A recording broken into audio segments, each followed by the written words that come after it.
I want to show you something. These aren't scare statistics. These are your neighbors, your co-workers, your family, and maybe you. Nearly 134.7 million Americans currently drink alcohol, and 64.4 million use tobacco or nicotine products every month. Those are legal drugs, and that's exactly why they kill the most people. Alcohol use disorder now affects 28.8 million adults, and nicotine dependence affects over 23 million Americans aged 12 and older.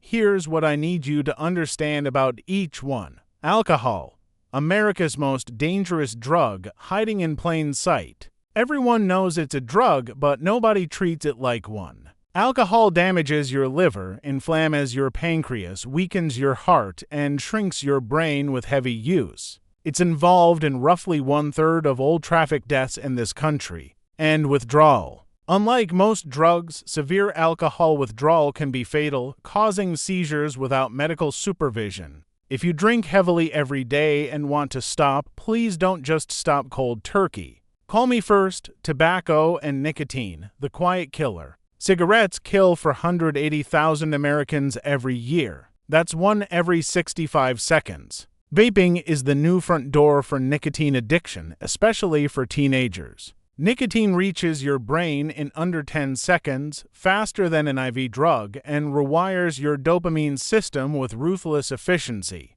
The good news: quitting works. With medication, counseling, and support, your lung function begins recovering within weeks. Don't wait until you're symptomatic to quit. Quit now.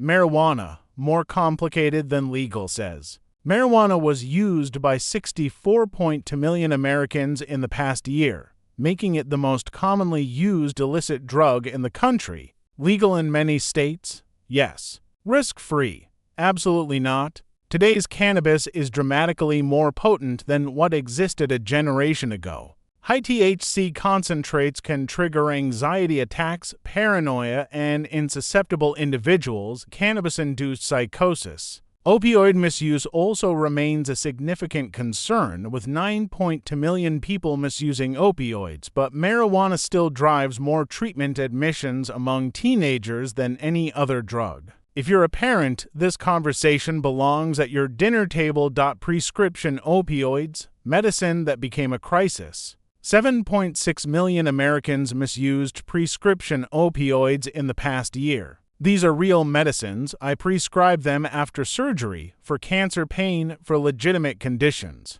But they are among the most addictive substances ever developed, and today's illicit supply is laced with fentanyl, which is 100 times stronger than morphine. In 2022, there were around 81,806 deaths from opioid overdose in the United States. If you have opioids in your home, lock them up. If you're in pain and someone offers you a pill that isn't yours, don't take it. One pill can be enough. Cocaine, dangerous and making a comeback. Cocaine deaths have risen sharply, from 15,883 in 2019 to 27,569 in 2022. Cocaine spikes your heart rate and blood pressure instantly, triggering heart attacks in otherwise healthy young adults. What makes today's cocaine especially lethal is contamination. Much of the street supply is now mixed with fentanyl, meaning users have zero tolerance to what they're actually taking.